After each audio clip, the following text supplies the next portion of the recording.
to my channel. So today I'm going to be showing you how to make the Zoey dress. It's a new pattern, my first pattern that I just released on Etsy. So if you want to get it, you can go to Etsy and download it. It's a PDF pattern. Maybe I'll make some printed versions in the future. And just for the style, I'll get into it a little bit. You would have seen from the earlier clips what it looks like. But you can see I'm wearing, it's got these princess themed cups. Quite a deep V, so it's quite a deep V. Like, honestly, it's not something I usually wear, strangely. But, and then it has this, took me ages to figure out what kind of waistline this is called. This V thing. So it's apparently called an inverted V Empire line waistline. Let me know if I'm wrong. So, yep, like I was saying, it's got the princess theme cups, the inverted empire waistline, then it's just quite fitted around this sort of region and this upper back. It's got a zipper at the back. And there's a little bit of room here, sort of around the waist. And then around the skirt. It's quite short. I think this particular one is slightly longer than the pattern, the one I'm wearing, like maybe a centimeter or two. Yeah, and it's just got a sort of like a little bit of room on the hips. This fabric is from Minerva. I'll link that below. It's a satin back crepe. It was really easy to work with. I love the colour and the sheen of the fabric. I really want to get some more actually. And I do have a post up on their website about that. If you want to check that out, I'll link that below as well. So let's get into how to sew the Zoey dress.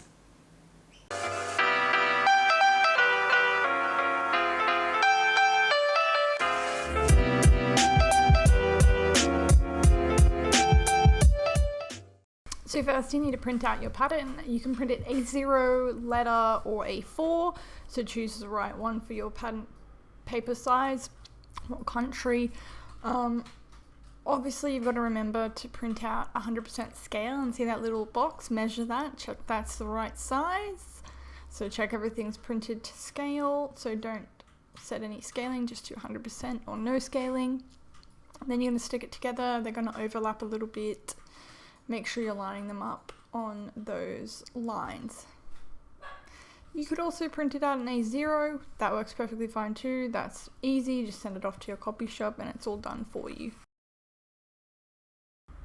So you should have all these pieces. You got to have one skirt front, two skirt backs, two strap pieces, two bodice pieces times 4, and then the back facing and also interfacing that.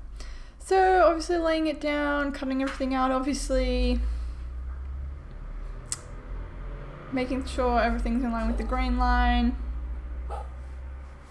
So we're on to our first step. So you've got the strap, you've cut 2 of them. Get your iron out, get ready to go. So fold it in half, right sides together, and then pin it in place. Now do the same thing for the other strap. Of course, because we have 2 boobies, not just one. Now sew it, you're going to sew it with a 1.5 centimeter seam allowance. That's almost 5/8. I think 5/8 is 1.6. Seam allowance. Trim. Don't forget to back stitch at the front at the end. Now also repeating that for the other strap. So now I've got the strap, you just need to trim it. Trim it by about half. Found that was about enough.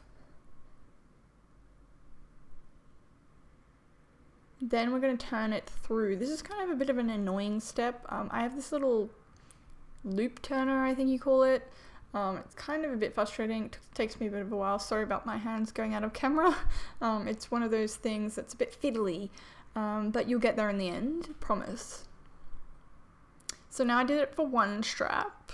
And now I'm just showing you another angle in which I did it with the other strap. So you can sort of see how long the loop turner is. It has a little thing at the end which helps you catch the sort of thing, but I broke mine, so it kind of still works.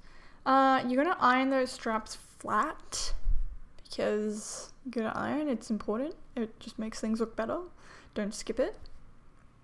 See how much better they look now that they're ironed flat? So now we're on step 3. We're doing the front bodices.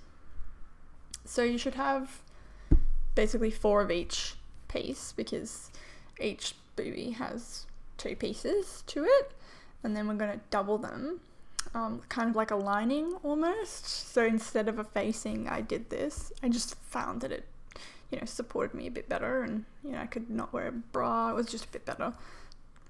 So you're going to get piece A and you're going to get piece B, and you're going to match them up. You're going to start at the bottom, making sure it's right sides together. It's kind of hard to tell with this fabric because both sides look like the right side. But yeah, just make sure you're like pinning them. Try not to stretch it. You don't really want to stretch it and force it in. Just sort of like gently curve it. Yeah, like you can sort of see it's sort of bent a little, curved a little. So pin both sides. So you have one for the right, one for the left.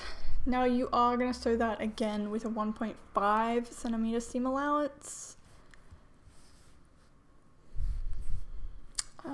In this video I don't do it, but from what the testers mentioned, I thought, which was a good idea, is once you've sewn these seams, you can press them open and then clip into them at each 2 centimeter point. Just sort of helps the curve sit a bit flatter.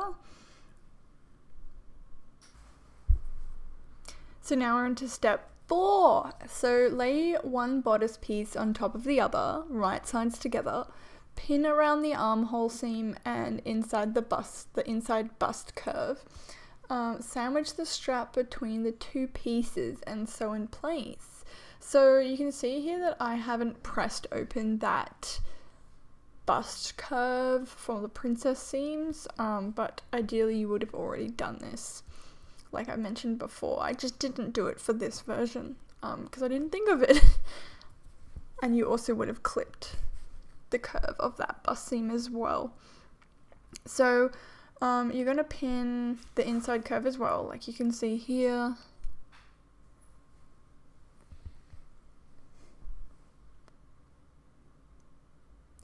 Then I put a pin in either side of the strap, sort of where I know that it ends, because I have in the past sometimes accidentally sewn the strap or just clipped a little bit of the corner of it. So yeah, that's why I did that. So I just repeated the exact same steps for the other side, right sides together. It's hard to tell with this fabric, but you'll see. Yep, now I sewed with a 1.5 centimeter seam allowance. As you're getting close to that edge where you can see the pin, I sort of just curve a little bit more towards it. Then you put the needle in, pivot, then go across, and then once you get to the edge of the strap, you leave the needle in, and then you pivot a bit.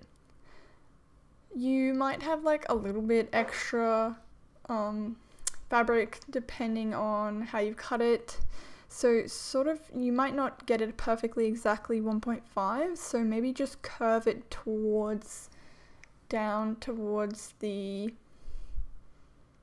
seam line as you get to the 1.5, because sometimes it can just be a bit hard, depends where you place the strap, maybe you've cut a little bit, maybe etc. So that now we've sewn it all up, we've got both front bodice pieces sewn together. You're now going to get those 2 pieces and you're going to clip into the curves. I also trimmed down the seam allowance just a little bit by like about 0.5 centimeter. It's just a bit bulky, really, just trim it down a little bit. And then once you get to the corners of that top edge, I sort of clipped it a little bit because when you turn it through, it can get a bit difficult to stuff all that fabric into that little corner. So yeah, you can see I clipped about 1.5. You can sort of clip it more like a triangle if you want. I've just clipped it this way.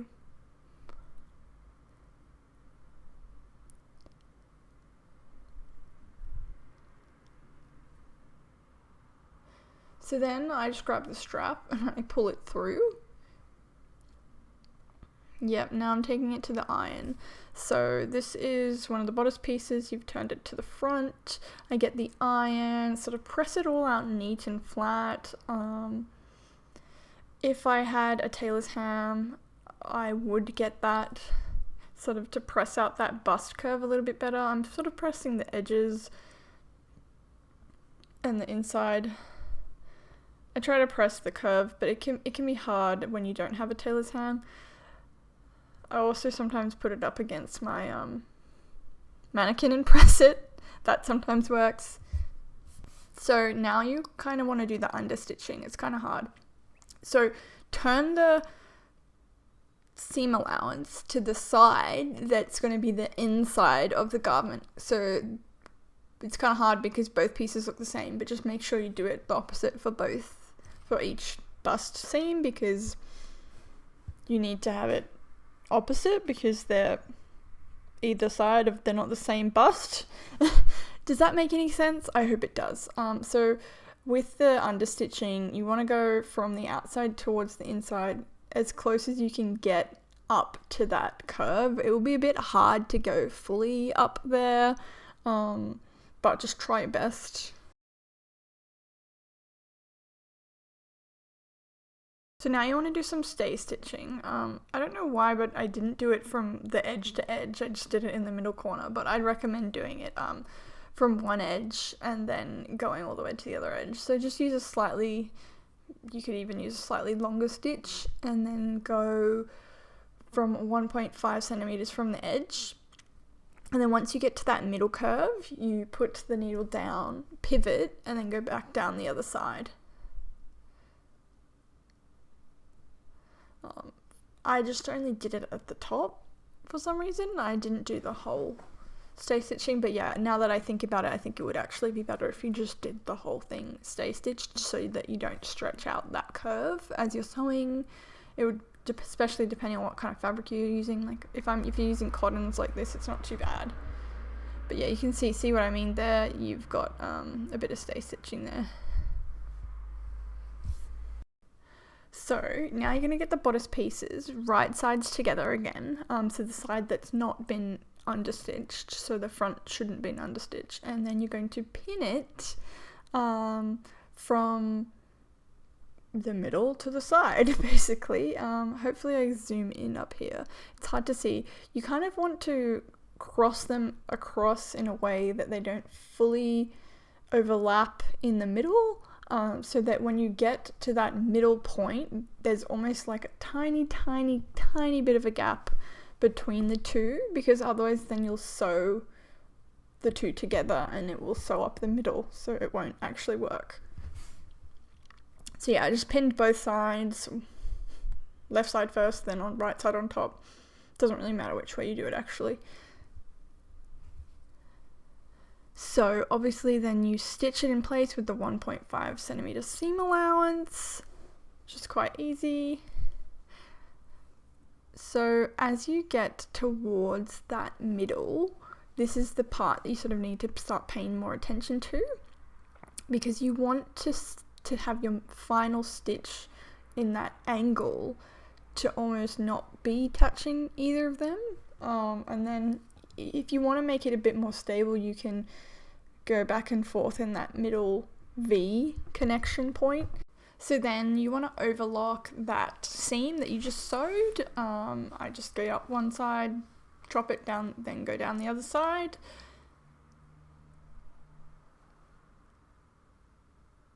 You could also use a zigzag stitch if you don't have an overlocker, that works too. Just zigzag over the edge.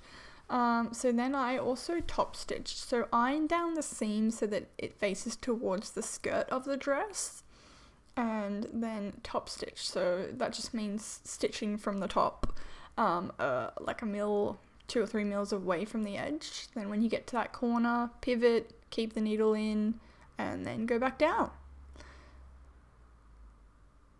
Sometimes you might have to sort of like make it a bit of a smaller stitch when you're getting to that point at that curve, which is what I did, if you could just see there, because it's hard to get perfectly exactly where you want it to be while having the same seam.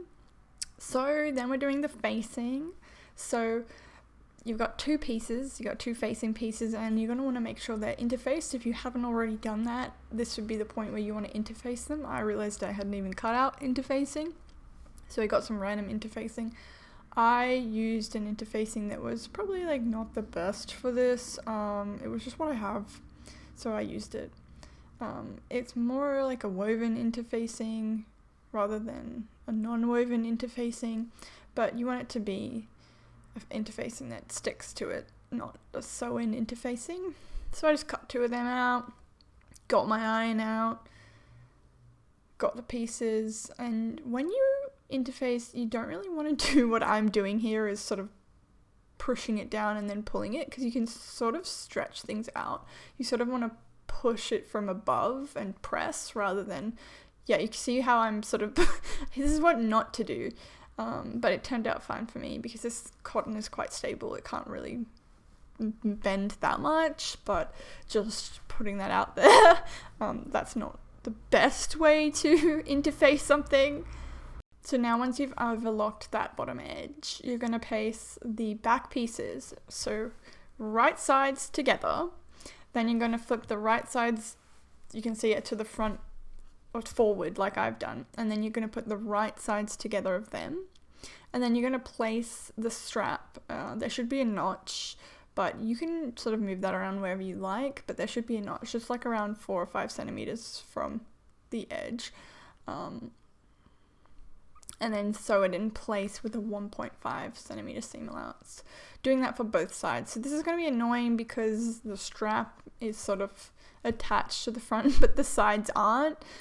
This is where I found it's a bit confusing, but I found it was a bit difficult to have them attached in another way, because you could leave them out and leave a space for them, because sometimes you don't know how long you want the straps to be.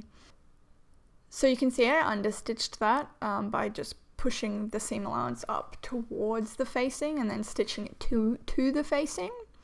So now you should have right sides together. It gets a bit confusing because the back seam and the side seam look similar. I should have added another notch there for the back's middle seam, but if not, what I was doing before I added that was just putting a pin in the back side, so I know which is the side and which is the middle back. So now you can see that I am pinning the side seams together once I've turned through the facing and the strap and everything's in the right place, making sure it's right sides together, pinning all the way down to the bottom. Sorry about it getting out of focus. You don't really realize these sorts of things when you're sewing. You just sew and then you turn around and half your video is out of focus, which is awesome. But you get the point. The point is just that I'm pinning down the edge. That's yeah. So I pinned the other side as well, so you can see that's the other side. I've turned through the facing. Everything's in the right place. So now that you've got it pinned in place, you just want to stitch it. Yes, the dress is starting to look like a dress.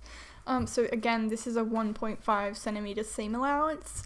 Just reminding you, it's not anything else. But it's quite a big seam allowance, but so if it is a bit small, you can let it out a little bit. Then I overlock those edges, both sides. You can also use a zigzag stitch if you don't have an overlocker. That works too.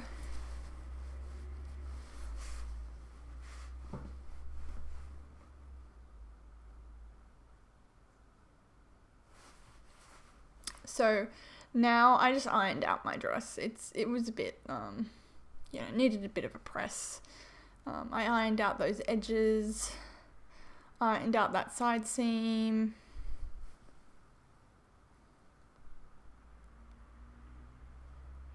I also sprayed it with a starch spray, sort of help it, sit a bit better. This fabric, I felt like it was difficult to press out. I don't really get why. So now we're onto the zipper. So with invisible zips, I don't know who told me to do this, but you press out the zipper tape so that it's sort of more open. But before we actually sew the zipper, you need to overlock those back middle edges. Just make sure that the seam allowance, or make sure that the facing is sort of faced upwards. It's not, so you don't overlock the facing together with the dress, if that makes sense. So now we're into the zipper. So what I do is I place it facing up. Then you can sort of see that I twisted that so that the actual teeth of the zipper are facing away from the raw edge or the overlocked edge. And then the top edge of the zipper, which is the stop, you need to place that like, a few mils away from the top, and then fold so yeah, you just sort of fold that top edge of the zipper tape just towards the side so it's out of the way. I pin it and then I sew it. So you do one side at a time. Don't go crazy, do two at once. So pinning in place, it should sit roughly 1.5 centimeters from the edge. That's where the zipper teeth should be. So, I think I just used a regular foot here, but you could use a zipper foot just to sew down the middle so it's in place. You can use a longer stitch if you like, or you can just use a regular stitch if you want it to stay there. So I just sew that so that it stays in place, going all the way down to the bottom, and then back stitching it at the top and the front as well. And then I get out the invisible zipper foot.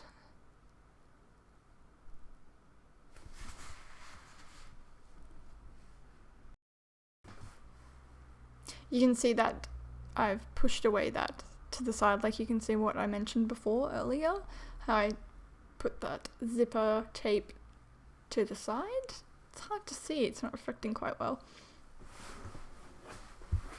So then I'm getting the invisible zipper foot, this is the anxiety part. I sort of push the zipper tape out of the way a little bit, push it a bit down to get as close to the edge, but not so close that you sew the actual teeth, because that can happen sometimes.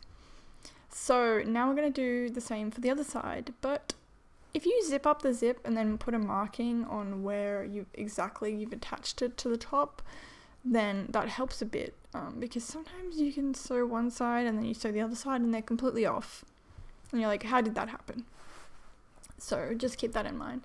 So this is kind of funny because it's very twisty and it's all messed up and it looks wrong, but it is right. So as long as you have the zipper teeth facing away from the raw edge, or the overlocked edge rather, then you should be good. You just sew down with the invisible zipper foot like you did on the other one.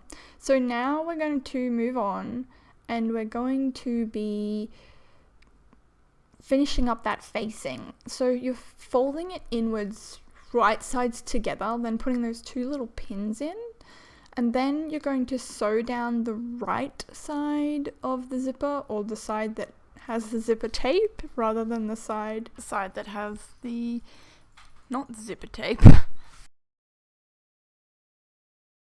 So now you just turn it through to the right side. Yeah, you've got a nice little top edge. How good is that?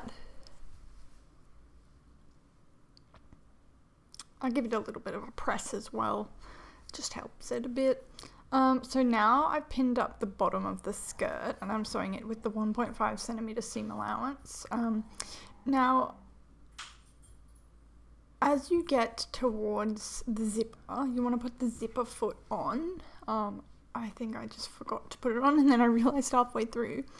So you want to get towards that edge and just slightly overlap where the zipper meets and get as close to that edge as you possibly can. There is other methods for sewing zippers. You can sew it up before and then sew it in. That's an option too.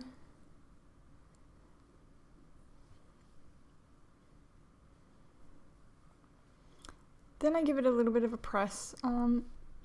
I didn't mention this earlier, but some people chose to stabilize where you put the zipper in with some sort of stay tape or interfacing, just to give it a bit more stability. So if you're using something that's not a cotton, then yeah, I probably would recommend that. So you're just ironing it onto the wrong side. Now I'm overlocking the bottom hem. If you want to do it technically correct, you should overlock from the top. That's the top side of the overlocking, because that's what's going to be folded in. I did a really small tiny hem on this one, I think, but really the hem is up to you because it depends how long you want it, but I'd sort of recommend something around the 1.5 to 2 centimeter mark. But you know, you might want to preserve some of that hem. You may want to make it, you know, keep it a little bit longer. So then you stitch from the top or the right side of the dress. Sometimes I opt to make the stitching line slightly less than what I made for the seam allowance. And then you're basically done. You're finished.